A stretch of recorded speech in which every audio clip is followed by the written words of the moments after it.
Hello and welcome to Improve Your Voice. My name is Darren mcstay, and today I'm going to be looking at the voice of Angelina Jolie. There's that fire in all of us, and so often when you're young or at different times in your life, you think that there's something wrong with that, it's a bad thing. Now, she's a very famous Hollywood actress. She's done some fantastic parts, including the, very successful Lara Croft some years ago. I think she was once married to Brad Pitt, and, she's been around the block. She's been in our, TVs and cinema screens for some years now. So,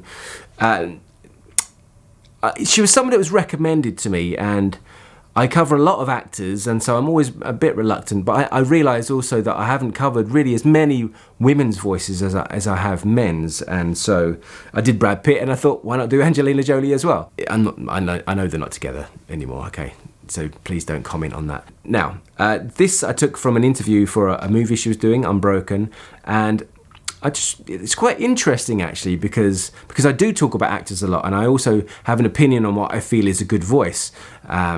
And everyone has different qualities, different ways of working, and she's someone who gets paid to use her voice. So let's just take a quick listen. Completely. I think it's that thing, what I love about Louis' story, and I think a lot of people will relate to it, especially young people, I hope, is there's that fire in all of us, and so often when you're young or at different times in your life, you think that there's something wrong with that, it's a bad thing because it's misdirected. And now, first thing I notice about Angelina Jolie is she's very articulate. She's very light and gentle. She's not pushy at all, but she's very clear. She's not throwing her voice out there, despite the kind of placement of her accent. But she's very considered, I'd say. Do you see what I mean by light and clipped almost? But in such a small way, it'd be a very good voice for, I think, for a newsreader or for voiceover or something like that. You don't know if you're a good clearly for acting as well, but person, and you don't know what you're contributing. You feel like, and that yeah, it's a light voice. So there's a headiness to it, an upness, and you can see that also in her posture. She's got a very long neck, or maybe it's just a photo, but she seems to hold herself very lightly as well. And I think she sits very well. Her shoulders are very, back and relaxed. The neck is long, and she just kind of almost quite lightly just trips along as she speaks, and it's very nice and kind of bright. And I wouldn't say it's a full, rich, round voice like a lot of actors, and I like it when, especially when women's voices kind of hit those lower notes. But she doesn't seem to really. I think she's quite, a different frame. I think she clearly looks like she might be quite light herself. So she's using her voice very efficiently. That's one way of saying it. it is that fight and that fire. That fight. Now that's the important thing. That those end of word consonants, ending with T's and K's, she uses them, and so that makes her sound more articulate. I personally don't use those so much, especially on camera or for voiceover.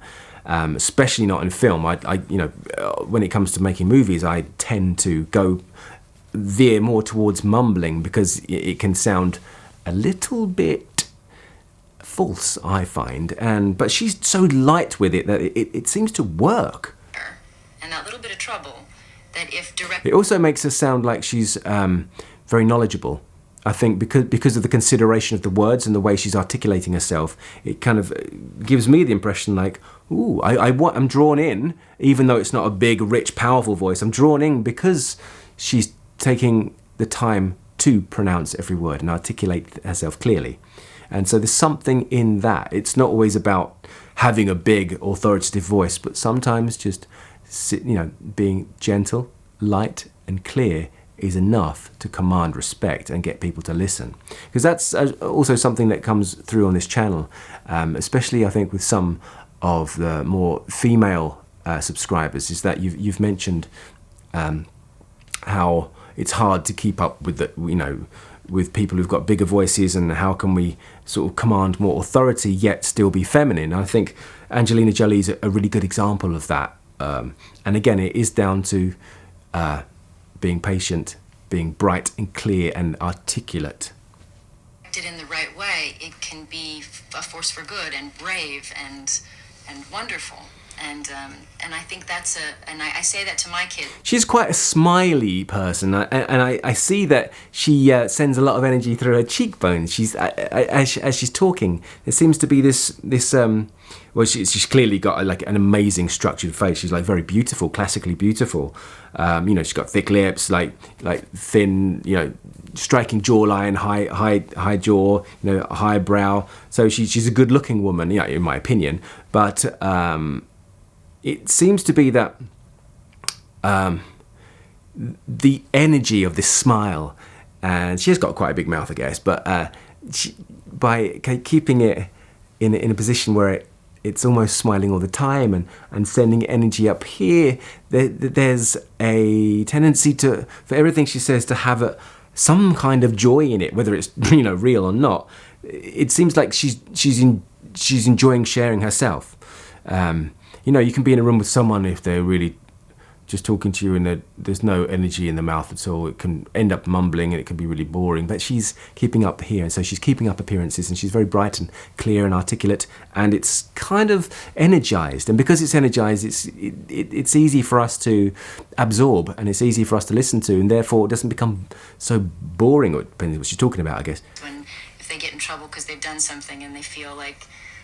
Just heard a bit of an accent there. I don't really know much about her background. Sounded not American. They did something wrong and bad that sounds quite American, but there is a right and a wrong, but it's also... I have to Wikipedia. There was something in there. She's from Los Angeles. Okay. French, Canadian, and Dutch and German ancestry. So maybe one of her parents. John Voight was her dad. Oh my goodness, I remember him. John Voight was her dad. Didn't know that. Okay, right, so she's American. I thought I heard something a little bit more, I don't know, Australian or South African or something a bit different. Anyway, so yeah, my main thoughts and takeaways and suggestions, should you want to sound a bit more Jolie, would be to consider your posture and consider, relaxing your shoulders, keeping your posture in good alignment and sitting on your sitting bones. Because once you're doing that, your body is in, a better alignment, the way it's designed to be. And if you can be there, then you could probably hold yourself without extraneous effort in muscles in your shoulders and back and therefore neck and therefore larynx, therefore voice. And so you can speak quite clearly and quite crisply and with energy and a kind of heightened sense of awareness and articulation just by being a bit more considerate of your posture. And that's something I'd certainly take away from her, is that she doesn't have to force her voice, and she does not have to speak with a deep voice to still hold authority. And that's a great kind of trait, I believe, to take away from a female voice especially. And so articulation is, and making yourself clear and having a brighter, smilier energy in the way you speak. I think it's a lovely way to end this video. I hope that's useful to some people out there. For those who it's not useful, sorry, but there'll be others for you. Thanks for watching. My name is Darren mcstay. This is Improve Your Voice, and until the next time, look after your voice. I have so many takes